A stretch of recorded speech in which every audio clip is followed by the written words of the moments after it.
Tonight on Dateline Abuja, we take a trip to Garki District, taking a look at some of the issues facing Garki District, especially when it comes to sanitation and security. This scavenger problem, this refuse dump issue. What's going on? What's the problem? Who's dropping the ball again? The district head joins us tonight on Dateline Abuja.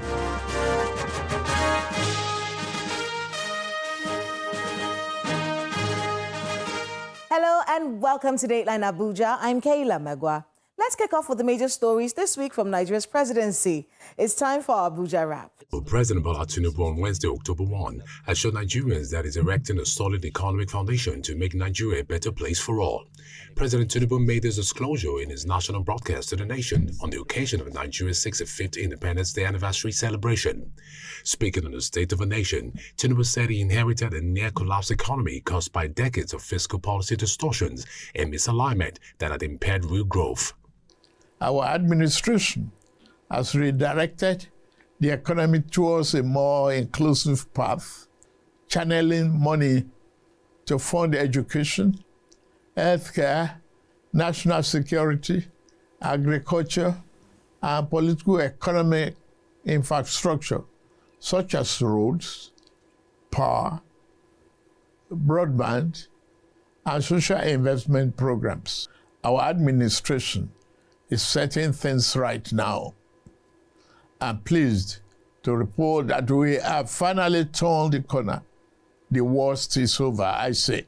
Meanwhile, Vice President Kashim Shettima has returned to Abuja after a highly successful diplomatic mission representing President Bola Tinubu at the 80th session of the United Nations General Assembly in New York and concluded strategic engagements in Germany. During the week-long international engagement, the Vice President delivered President Tinubu's national statement calling for comprehensive UN reforms. He also championed Africa's sovereignty over its 700 billion mineral resources and strengthened strategic partnerships with the United Kingdom, Gates Foundation, and other international stakeholders. Later, Vice President Kashim Shettima met with the UN Secretary-General Antonio Guterres and secured his commendation for Nigeria's bid for a permanent Security Council seat.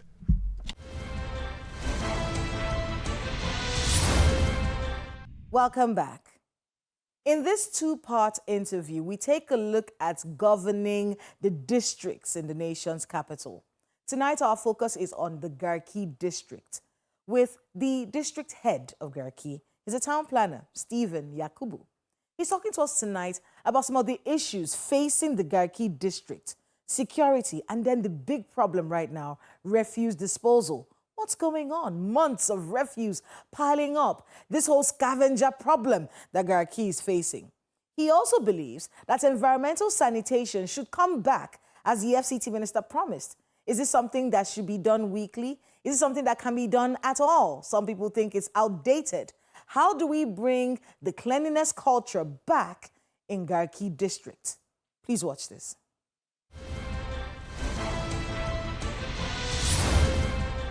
Stephen Yakubu, welcome to Dateline Abuja. It's my pleasure being It's so nice to have you here, you know. Actually, the first time. Being in Garki and watching the evolution of Garki, it was important for us to get the district head, to get you here with us. So thank you so much for making out the time to be with us. All right, so let's talk about it.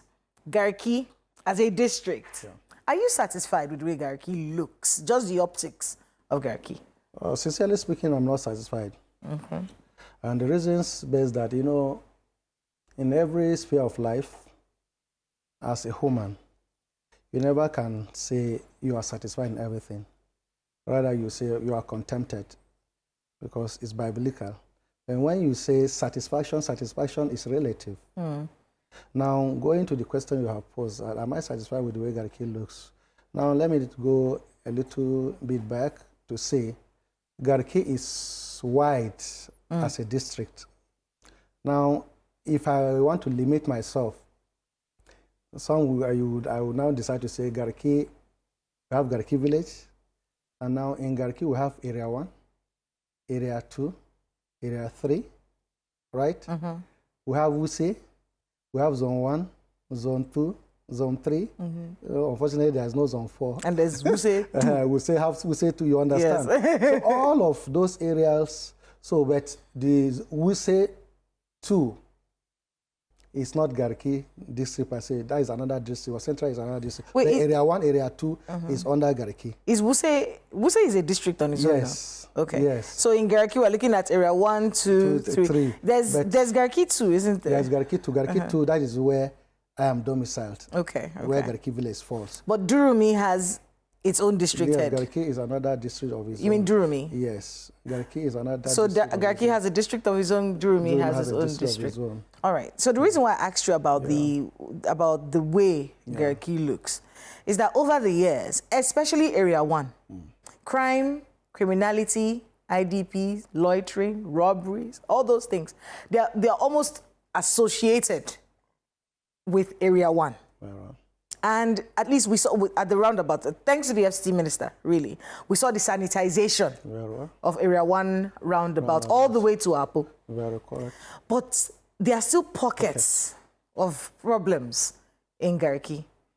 How are you handling that? And what would you say is the problem? How did this become such a terrible place? Okay, first and foremost, being a traditional ruler within Garki, chiefdom, and Garki to be precise, let's not forget, there are rules of engagement and responsibility shouldered to every traditional ruler. Traditional, yes, we are custodian of communities, and let's not forget, the law enforcement are there who is their primary responsibility. But aside from that, there is this mutual relationship that coexists within those arms, that is security agents, where we have these security meetings. At the head, we have the paramount rulers who are in charge of the chiefdom. Then under us are also the district head, then we have the village heads and the ward heads. That is the hierarchy. Now the village head and the ward head are under the district head. The district head are more like the ones who supersedes the activities within those communities and villages. So the village heads give information to the village head, and the village head transmit to the district head, and the district heads now scrutinize them and also bring them forth to the paramount rulers. And it's at that point they will not get to know what actually is happening, because the paramount ruler cannot be going around when he has the other subordinate that gives them information. Based on the question you have posed, I want to say that the issue of security, there is always, in FCT as it were, there are at the wards, our level, we have security meeting within the district. You understand, where we have the DPO. Within those communities, we have meetings, monthly meetings, sometimes, depending on the importance or the urgency of those meetings, we have meetings in order to look at what are these areas or pockets, just like you have said, pockets of areas that are also exposed or to all this crime, you understand. So we strategize in order to find out what do we do in order to checkmate all of the excesses of these criminals. And information is very key. So within this community that we oversee, information comes to us directly. Like, these are some people that we have tend to see that are doing certain things. And when we get this information, we send our subjects to find out all those who were to authenticate them. And the moment we are satisfied with the information we are given, we will now also transmit it during our meeting that this is what is happening. And sometimes you discover most of these police agents, security agents, go on their mufti, they don't go in uniform. They mount surveillance in order to see the activities of those people. And that is why most times you discover that they nab these people. You tend to find how comes did they get this one. These are some of the information that we do get in order to curb all of these excesses. Now, as district head, I can't go on my own to enforce arrests. It is through this channel, because I don't have, if I'm permitted to use that word, that capacity, because by my responsibility, I cannot go and effect arrest directly. But the only way to do it, when you discover something, it's wrong somewhere, you transmit that to the DPO, and the DPO henceforth take action by, you understand. So let's talk about, since you can't, place arrests. Yes. But you can point out what the issues are. Definitely. What's the issue with Garki when it comes to security? The issue in Garki, I would say over time, there were pockets of places. Let me just give you a practical example within Garki. We have this Apo roundabout, where it's popularly called Abatua area, axis, before the SARS. There are these people, these scavengers, these people that carry scraps and the like. That was their hub. That was their hub. They are still staying there. I know why I say that was their hub. Okay. When I say that was their hub, all sort of criminalities, activities take place there. when you see things, you'll be marveled. Like, what is in Abuja, something like this happening? Not until the advent of the past administration and this current administration that some of those places were demolished, but we can still see pockets of them. They still have returned. Now, the reason why they have returned is because certain government activity is not taking place there. Else, you won't be seeing them. You remember just recently, most of those pockets of areas have been demolished because of such activities. Talk about illegal motor parks, illegal gardens, and the like, and also scrapped deposits. So those are the areas that were demolished, and that particular place is also one of them. The reason why they still persist is because action have not been taken in order to position a certain government activity there. Let's say, for instance, if a police outpost is being built there in order to checkmate all this activity, but you discover that there is just a container there, and the container there, you go there, you discover that there may not even be a police there. A container is not live. So the people that are living here know definitely there's nobody that is posted there. You understand? Until when crime occurs, that is when they will now visit that place in order to nab the person that has committed the crime. How will he get to know who actually committed the crime? Because the place is exposed. It's quite vulnerable. So these are some of the things. So we, on our own part, we give certain reports to the authorities that are concerned. These are some of the things that we have found out in these areas, and that something needs to be done. Before we go on a break, I wanted to talk a bit about the scavenger situation in Garki. Yes. And what feeds scavengers is scrap and dirt and dustbins. Very correct. So we have a refuse problem. Very correct. A serious refuse problem in the whole of FCT. In the whole of FCT. In fact, there's one in Utako that is embarrassing to even. It's an ISO. Okay, you know the one I'm talking about. One in Garki village called by old CBN. Yes. That one behind old CBN. It's a nightmare. It's a nightmare. You can't even go there because the amount of criminality in that place, you'll be robbed. How did this come about, and what kind of reports have you made about this situation? And most importantly, have you heard any feedback on what is going to be done about the situation? Let me go memory lane. Before now, you know, the district has its plans. Now, Garki village, as it were, is under the action area that had been put for planning. Don't forget, some years back, over 15 years back, the issue of resettlement came up. I'm sorry to bring this up. Now, because the plan, let me just cut it summarily, because the plan, the issue of resettlement has not been completed. That is why most of these things are still lying fallow. You understand? Now, there are certain infrastructure that ordinarily are supposed to have been completed within Garki Village Core. Looking at Enugu Street, the road is not completed from Lagos Street to join the Samuel Aduke Akintola Boulevard. So the certain services that are supposed to be paramount for the core village, they are not being provided. So you discover that the issue of sewer lines, that is storm water that is supposed to flow when it rains, and the issue of the road drainages that are supposed to be provided in order to take away storm water when it rains, and the line are not being provided. So when it rains, you discover the whole community, the core village, now I'm saying, not the Lagos Street, becomes an eyesore.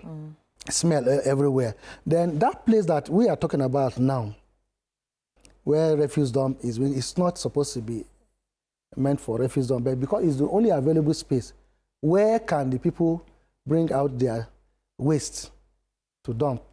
If you are talking about trash bins, okay, some people have their trash bin. Now, there are no vehicles talking about waste collection that goes around to take this waste. So the only central point is when the other one that is in the homes gets filled, the only available place is when those truck waste collectors go around pick. The next point of drop is that particular spot. And you discover that from the environmental, Office of the Environmental, they don't come as at when due to even evacuate this waste. So you see a waste of over 2 months not being evacuated. So what do you expect? It becomes an eyesore at the end of the day. I know on several occasions that I've even gone to even report that this is what I've even done pictures and even sent across that this is what is happening within this particular area. Even at a point in time, they did came and evacuated, but there were still some leftovers. It was not totally evacuated. And these are some of the problems. Yes, you report, but certain actions are not taken adequately in order to evacuate all of these things. So these are some of the problems that are inherent as far as I'm concerned. Now, since we don't have the wherewithal in order to enforce all of this, it becomes quite a big problem for us, because if the authorities that are saddled with that responsibility to carry out such exercises of waste evacuation don't do it, as a traditional ruler of how much of that capacity do I have in order to say, okay, I'm getting a truck to come out. But at community level, we do report all of these things, but the action to do all of that is always the issue that we're always confronted with. We're going to short break. When we come back, we'll continue this conversation about refuse disposal in the FCT. And then if this system that has been created is working for you as district head and for the residents of the FCT, we'll be talking about that when we come back from this break. So please stay with us on Dateline Abuja. We'll be right back.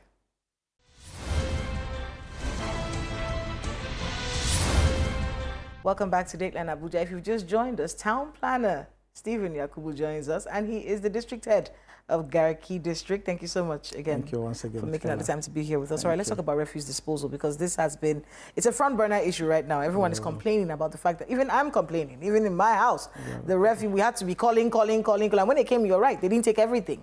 They took what they could and then they left. But then again, when you're looking at the people who are disposing refuse, just so people can understand how it works in the FCT, for places like Garki, what happens is part of your rent comes with a service charge.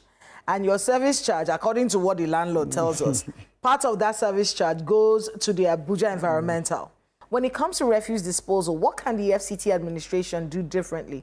Are you okay that it is them that handles it, or should they water it down and make it something that districts can handle themselves? To be sincere and to be candid, I won't say I'm satisfied.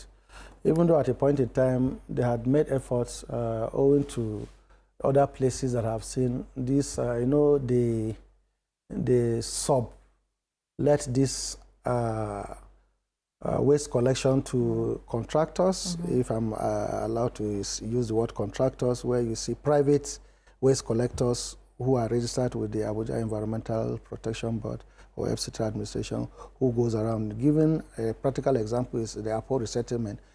Before now, you see them going around every Monday, they pick up waste. But as we speak, I think for almost a month now, I've not seen any of them pass by, picking all of those. Sometimes you discover there are even vehicles get broken down, and most of these where they are littered, and you still see all these mini waste collectors that use this truck, picking them, and the next available spots is where there is this gully, they'll just dump them there, and it blocks drainages, and some of them even drop there along the drainages, and expecting that when the rain comes, it washes it up. And you don't forget that the moment this stormwater comes, it picks them and dumps in another location, and it becomes a disaster. So these are some of the issues that we've been battling with. So, like I said, I am not satisfied. The reason is that the authorities that are concerned are not doing, even though, yes, at a point they may be doing their thing.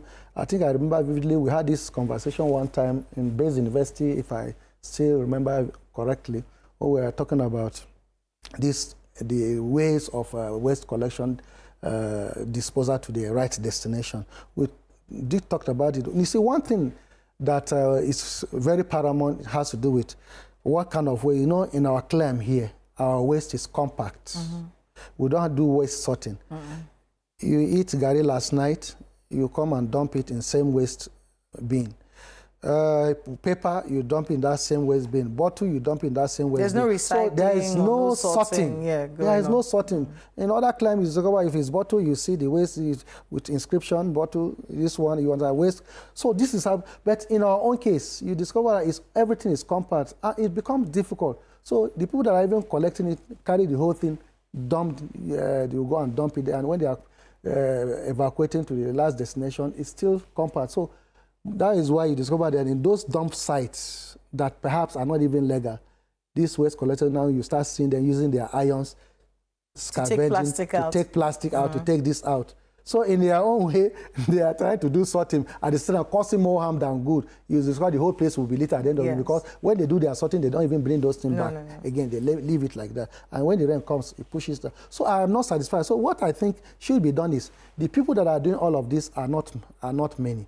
It is why a particular company is even the one doing it for maybe Durumi, Garki. As far as I'm concerned, Garki, we don't even have any truck vehicle that picks waste in Garki village.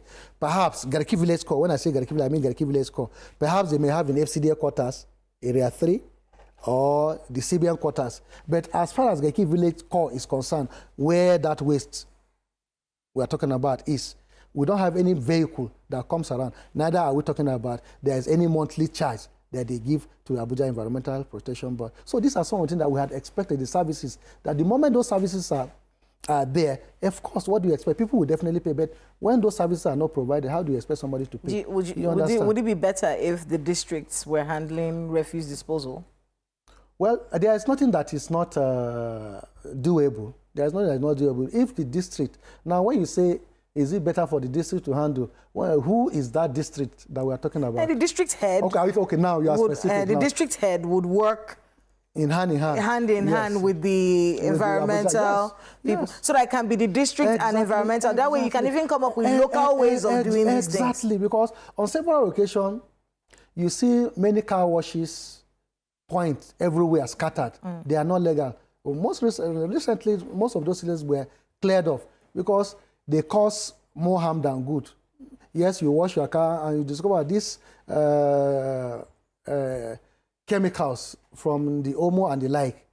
So most of this road, you see cracks along the road because of the chemicals that are being used in order to wash most of these cars. So these are some of the things. So if there is this collaboration within the district head, that is the community leaders now to be specific, and the Abuja Environmental Protection Board, you understand, who are started with this primary occupation of all of this, I think it will go seamless and smooth. But most times when we even report all of this, we even go to the offices, you discover that when you leave, we even write. We go to the point of even writing. But when you don't get the action, we don't have that power of enforcing to the... And when we now start writing to the media, these are some of the... I know over the media you can discover reports everywhere where several people have complained. Abuja Environmental, what are you doing? What are you doing? Look at garbage here, garbage there. So I think what we need to do is that this collaboration, there is this need for collaboration where every district should have this collaboration with the community leaders, that whatever, even if it means, just like we are talking about security, we talked about security now, where we should be having meetings. This is what is happening, doing evaluation of the happenings in terms as far as environmental and waste collection is concerned. Do you think we should begin, because someone was talking about this recently, do you think we should start environmental sanitation? That is where I was going. Somebody was saying that is where I was going. That we should resume it. Yes, before in Abuja now every week. Even the Abuja Municipal Area Council even inaugurated this. I've forgotten the name now, where you go house to house in order to see what happens within your home. Where how you keep your water, how you save your water, how you understand, how you do your cleaning, how your toilet is kept clean. All of this before now in 1980s, 90s. All of this used to happen. Some people say it's an outdated method. You see, when you say outdated, you now look at your own climb. What are those available medium? Like I said, I said waste sorting. Do we do it even within the city core? Do we have waste sorting? You just discovered there is one waste bin, even in my town, one waste bin, we don't have them sorted. I start to be corrected. You see one waste bin, bottle, paper, everything is still in that waste bin. You understand? So if we are talking about outdated, what works for you? You know, thinking about it, when it comes to environmental exercise, cleanup exercises, I think one argument for it, and you can correct me if I'm wrong, is that it will bring cleanliness into the mind, apart from the residents, even the environmental, FCT environmental office. At least they'll have something that they have to do every week. And I don't think that they will be coming on environmental exercises without noticing that a bin is full or that there's a heap somewhere there. Exactly. So have you suggested this, maybe the chief, because I know there's a chief above you, you know, the overall chief. Is that something that you people talk about and bring to the FCT ministers? As a community, I've just told you, as a community, we do ours within the community. Because when we discover that our community is dirty, we mobilize the youth. We come out on a particular Saturday. We use between the hours of 7 to 10 a.m. to clean up all the drainages, to do cleanup, where we've discovered that many people have covered the road with all sorts of nuisance. We clear them off. But now, when it takes the next 3 months without us doing it, it resurfaces. So these are some of the things. So persistence, continuity is one of the things. Recently, the minister did say that he is going to resume the issue of FCT environmental. Oh, he did? Yes. But have we started it? I don't think we have started it yet. He did make a pronouncement that we are going to start it. And I applauded him because that is the only way to go. Because the moment they say this is the period that this sanitation is going to take place, before that day, some people will have to clean up because they don't want to be culpable or found one thing. Because you pay a fine. Because you pay a fine. You understand? So I think if we can start with that, I don't think it's a bad idea. If we can start with that, because what is working for you, you apply it. Since we don't have the sophisticated machinery in order to attend to all of that. Now, let me shock you. If you are even driving along the way, you discover somebody has just finished eating his banana peels, to just open his window and just throw along the major road. I have so many occasions, I feel pain. I will call somebody who say, what is your business? Is it your father's road? Yes. These are some of the things. So why do people, even enlightened people, do that? Groundnut peels, bunch of it, you see somebody just, instead of putting it in a nylon, keep it when you get to your final decision, trash it, you just throw it and litter the road. So these are some of the things. Now, the NOA now, National Orientation Agency, right, have this responsibility of sensitizing the citizens on how to go about keeping our surroundings clean. Thank you so much. Thank you so much, Akela.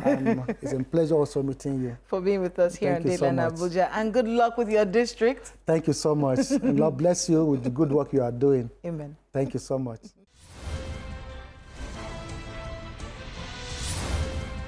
Thanks to my guest and to everyone who spoke to us today on the program.